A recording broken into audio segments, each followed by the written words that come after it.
Good morning. Once again, welcome to the County Library. Today, it is my honor and pleasure to introduce our program, Meet the Author, Lillian G. Burry. County Commissioner Burry's dedication to the Monmouth County Library, historic preservation, and the county park system is unparalleled. Throughout the many years of my association with Commissioner Burry, she has served and supported the library, first as a library commissioner and presently as the Board of County Commissioners liaison to the Monmouth County Library System since 2006. A tour of historic Colts Neck exhibits her passion for history. Lillian G. Burry, first elected in 2005 to the Monmouth County Board of Chosen Freeholders and Director of the Board in 2008, 2011, 2014, and 2017, graduated cum laude from Wagner College with a bachelor's degree in political science and history. She was elected to the National History Fraternity and in 2005 was granted the Wagner College Fellow in Political Science. A native of New York City, County Commissioner Burry served as a councilwoman in Matawan before serving as committeewoman, deputy mayor, and mayor of Colts Neck after she and her husband, Don, moved to the community, always making her mark on historic preservation, conservation. She served as vice chair of the Fort Monmouth Economic Revitalization Planning Authority, later a member of the Fort Monmouth Economic Revitalization Authority, where she chairs the Veterans Affairs Subcommittee and serves on the Real Estate Subcommittee. The Commissioner of the Interior appointed her to the Fort Hancock 21st Century Advisory Committee for the National Park Service. Among her many awards for distinguished service to veterans, historical causes, and community service, Commissioner Burry received the first M. Claire French Award for her leadership in historic preservation and was named the Person of the Year by the Monmouth County Historical Association. A collaborative effort with the Soldier On organization, she found a home for homeless veterans of Monmouth County. She also brought to fruition the current joint effort by the vocational schools, National Park System, and the Board of County Commissioners to construct and preserve two former Army buildings on Fort Hancock for use by the NJ ROTC program at the Marine Academy of Science and Technology. Mrs. Burry and her husband, Don, a retired Coast Guard officer, have one daughter, two grandchildren, and three great-grandchildren. She is a strong supporter of restoration of historic buildings on Fort Hancock, advocating public-private partnership to ensure funding for their renovation and rehabilitation.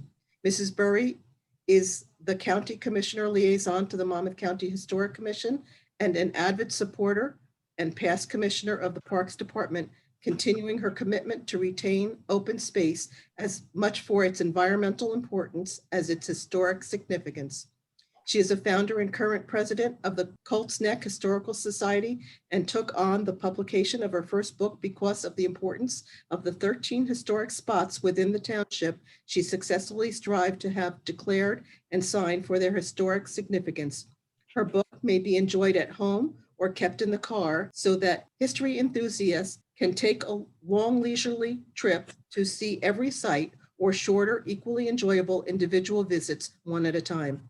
Please join me in welcoming County Commissioner Lillian Burry to guide us through this delightful tour of historic Colts Neck. We'll start with one thing. What actually motivated me to do something like this? Put on paper a tour of historic Colts Neck. And I think back on it, as I was sitting in my office, which is on Route 537 today, but at one time it was the Burlington Path Road. I thought these are thousands of cars go by here every single day. And I am certain that none of the people do not know the history of Colts Neck, or that it goes back to the time of the Revolution and all the activity that took place here. So it was long overdue to introduce the driving public, as well as those who live in the close vicinity, as to how important Colts Neck has been and is in the development of our local history. Our local history is really national history at this point. We are located in Atlantic Township, That's what it was called. It started, the area was called that in 1847, and it was carved from Freehold, Middletown, and Shrewsbury. It was changed to Colts Neck by the voting public in 1962. So it wasn't that long ago.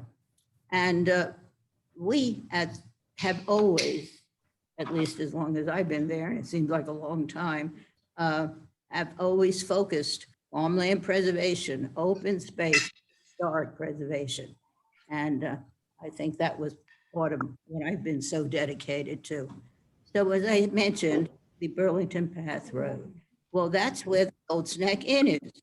And the Colts Neck Inn is at the very start of the Burlington Path Road.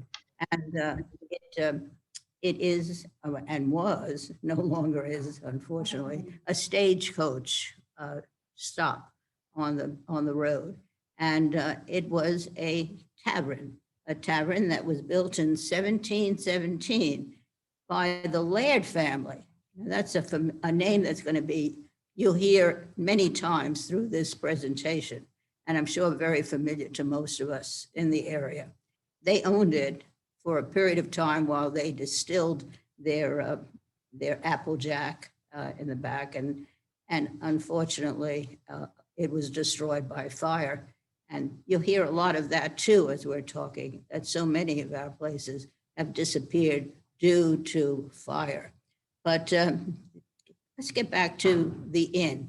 The inn, which was really the home of, well, at the time, it was called the Hearts Tavern.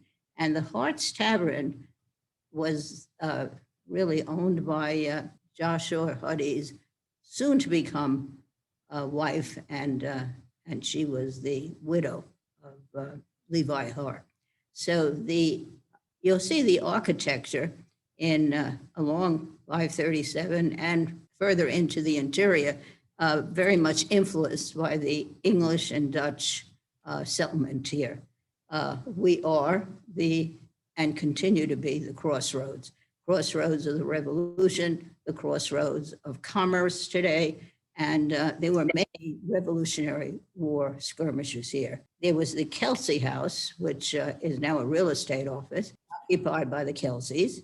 And then after that, if you go right next door, you'll see the general store, a meeting place for the people at that time. And it continues to be a meeting place. And I would recommend you all stop by for something they have. It's been beautifully restored by the owner, Mary Pahira. And in fact, a copy of this book that I'm talking about can be had there. And any of the proceeds go to the Historic Preservation Committee. We are now, we're back and we're talking about the Joshua Huddy homestead, which, as I mentioned, no longer stands there. That was the site of it. And Joshua Huddy, and that name is familiar to a lot of people as a restaurant, but it's far from a restaurant. It was the name of Captain Joshua Huddy, who was a revolutionary activist, and he certainly made his presence known.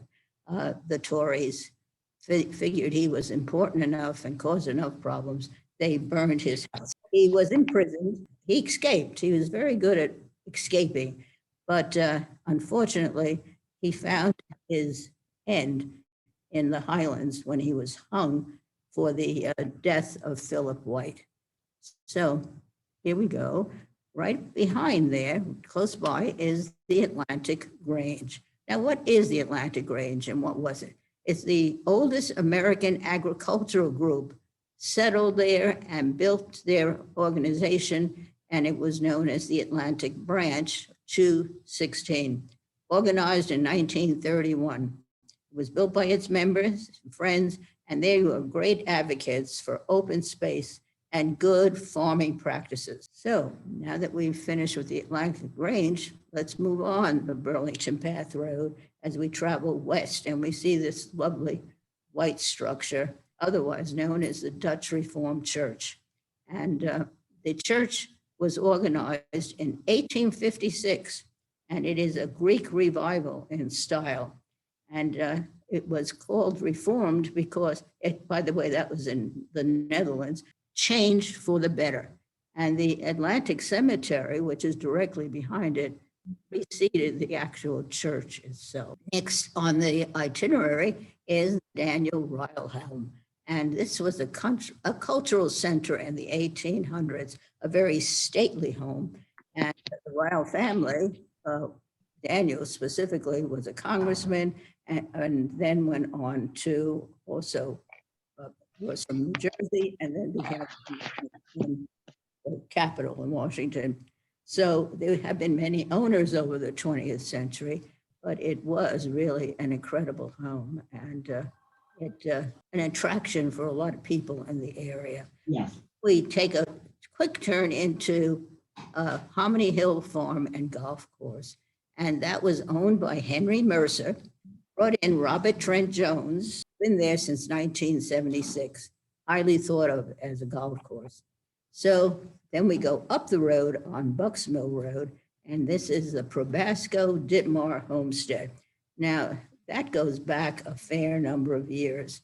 It's a home that was built by Probasco, and he had 16 buildings on the property, 100 acres there.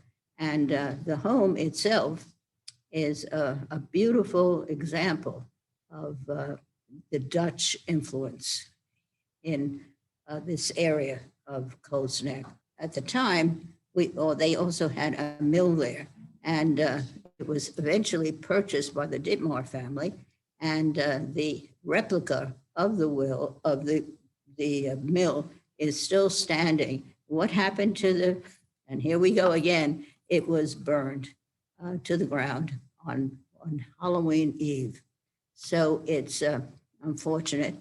Let's move on to the Montrose Schoolhouse, which is one of the remaining, there were 6 original one-room schoolhouses in Colts Neck, and they were built during the Civil War. 120 children in any given year were schooled there, graduated, and went on. So that in this one-room schoolhouse, the Preservation Committee now owns it, as does, of course, that's the town of Colts Neck.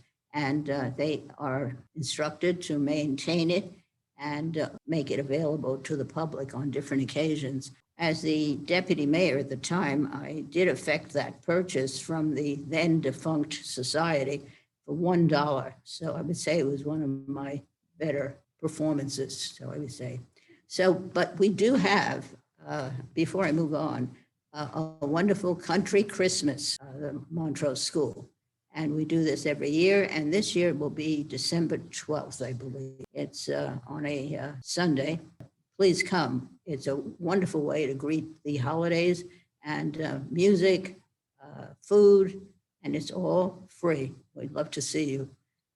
Now we go across the highway to the North American Phalanx. Charles Fournier, who was a socialist in France, had this plan of living communally, and that was back in 1743. He came, or he himself or his disciples came and selected a good 600 acres in Colts Neck to house this wonderful communal residence. And it was very, very popular and very successful. It was one of the longest lasting of the 50 organized in 12 states. And the names like Horace Greeley and Arthur Brisbane are associated with the American Phalanx. It too burned in 1972 when people had other ideas of what the property and land should be used for. So this takes us to the Covenhoven House. The Covenhoven House is on Conover Road, and it's the first Dutch family settled there. And this name was Covenhoven, which eventually became Conover, and it was built in 1754.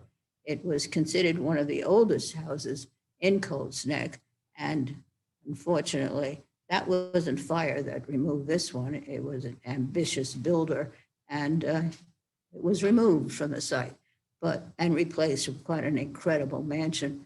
But we do have a plaque which indicates it once stood there, and it was the Revolutionary War patriot David Covenhoven that made his home there. There is remains of a cemetery of the family also immediately behind the present property. And Garrett Thompson, who was a Conover, is a descendant. And he was available and present when we did have the plaque put on this property. And it was a matter of years before he hit his 100th birthday. But unfortunately, it was a matter of weeks after that he did leave us. So, but we were delighted to do it. So this takes us to Wide Horizons. Now, where is Wide Horizons? It's off PHALANX Road. It's once again on the east side of town. And the original house there was built in 1709. Are you ready for this? It burned. And then it was rebuilt after the Revolution. It was the Polimas family that had it for 200 years. And they had gotten a grant from the governor of New Jersey, Morris. And we have a copy of that original grant hanging in the town hall of Colts Neck. Actually, it was 2,000 acres in that general area that has been preserved, including the house. And we got a lot of this from the Farmland Preservation Program. It's called Sugar Hill, and I believe I had something to do with the grant as well. So now we go to Laird. Remember, I told you the Laird's name will crop up all over our history. And the family immigrated from Scotland in 1698. There have been 9 generations of Laird's that have worked on the distillery of making apple cider, but the hard stuff. And the apples were very abundant in the area, and that was their resource. And as a distiller, they became very well known. Remember, I told you that George Washington was all over the area during the Revolutionary War. And after he left the Battle of Monmouth, he managed to conveniently stop in Colts Neck, and he did imbibe, and he called it Jersey Lightning. So it really got that reputation. And during Prohibition, they were still able to function and put out their wares, and it was under the medicinal or medicine license. During World War II, they were extremely active in producing pectin, which is a food preserver. So the Laird's are really a very big part of Colts Neck history. There are 13 sites that we did focus on here. And as you leave town or enter town, hopefully you went around the roundabout with the iconic horse in the middle. And this is the signature of Colts Neck. We not only have open space farmland, but we've also been known as an equestrian area. So I welcome you through town and hope to see you. Thank you. Okay, again, we invite everyone to put your questions in the chat if you have any questions for the commissioner. And in the meantime, actually, I have a couple after listening to your story, which was fabulous. We appreciate your storytelling. Can you let us know, how did Colts Neck get its name? I never even get into that, truthfully, because I don't believe any of the stories. Some of them claim it had to do with the configuration of the brooks and how they came together, of resembling a colt, which is a horse, his neck. And then others said that it was recorded in a deed, but I would dismiss all of that, frankly. Okay, good. Can you let us know, how did Monmouth County get to own the Hominy Hill Golf Course? Well, Mr. Mercer actually sold it to the county and for somewhat over $2 million. And it continued to flourish. And at that time, it was a golf course.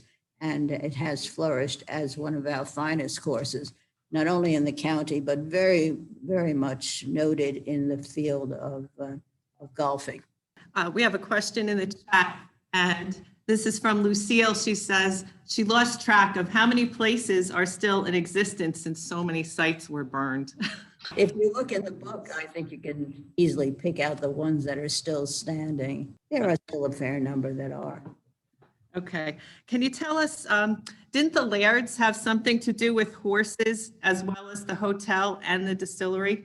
Yes, there was a Samuel Laird who, while they were at the hotel, he was a trainer and a jockey, and he happened to have a wonderful filly. I mean, I'm giving the horse credit too, not only Laird. And this filly actually was outstanding, won so many races, and really put Colts Neck on the map as far as our equestrian history is concerned. Is the Laird distillery still active? Very much so. In fact, it's now international. As I mentioned, there are 9 from the family that have been part of it since the late 1600s. And the most recent is Lisa Laird. And she's doing a remarkable job of keeping the history alive and viable. Do you know, where is Joshua Huddy buried? Yeah, poor Joshua Huddy. He really had a hell of a life. But anyway, he obviously enjoyed himself, though. Where is he buried? Well, at first I thought it was in the Highlands where they hung him, but I understand he's over at the Old Tenant Cemetery in an unmarked grave. How do we know that? It's unmarked, so I don't know. Okay. Word for it. All right, we can do some exploring at that cemetery too. Put that on the list. Okay. Do you know, will there be any organized tours of Colts Neck in the future? Or you're encouraging people to take their own tours with this book, actually? Yeah, I encourage them to take their own tour, but it gives you the location, and it is for sale at the general store. And the money that we collect from the sale really go to the preservation committee. I myself, the author and whatnot, do not benefit monetarily. Just want you to know that. It's been a wonderful experience. It really has. That's perfect. Can you tell us just a little bit about what is the Historical Preservation Committee?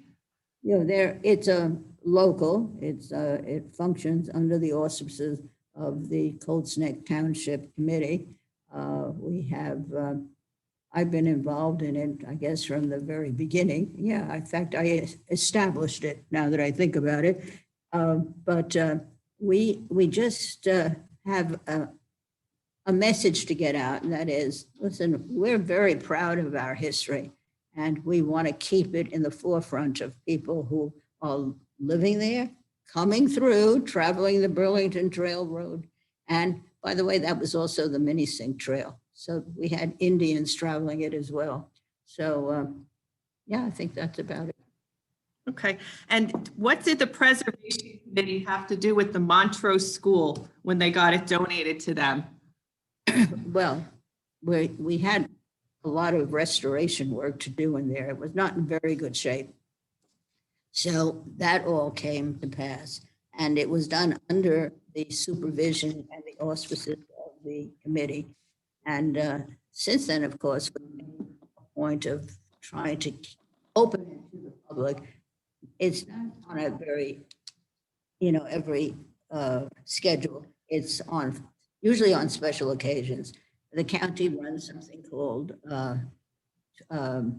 Touring Old Monmouth, and we always participate in that. And then at Christmas, we have the Country Christmas, which we put that on as well. And any of the money spent there do come either from donations, our own trust fund, or the township also does provide us with some monies. So it's we're very much involved in it and very, very pleased with it. Exciting. Okay, I have a question from Nancy, and she says she thinks that children of Colts Neck should be exposed to the history of the town Have you thought about starting up school tours of Montrose? Well, when it's safe to do it again.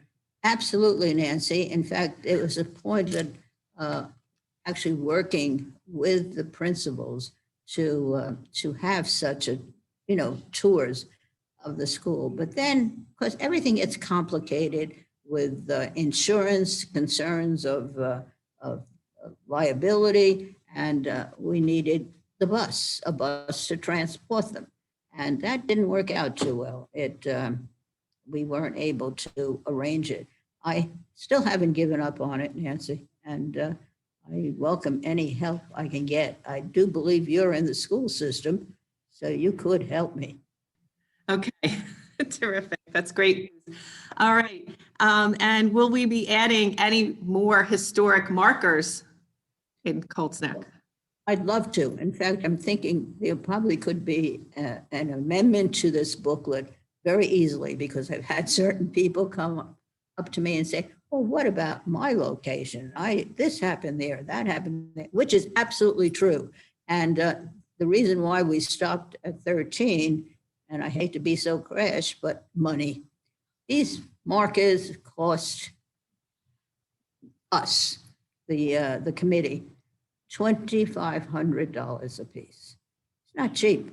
So we're thinking seriously of including one for the general store, which is certainly deserving of it, and then moving on to other parts of town. So anybody have any suggestions? I'm here willing to accept or listen.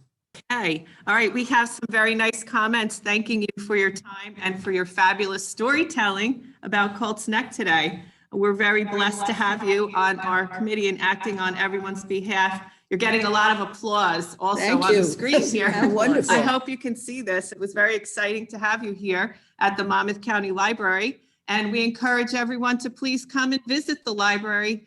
We have our services available for you, and we're waiting to see everyone come back to the library. And thank you for joining us for virtual programming. Well, thank you for doing this and allowing me to do it. Thank you. Thank you, everyone out there. All right, everyone, stay safe. Have a great weekend. Thanks for being with us today. I'm going to wave to you all too. Nice to see you. Thank you.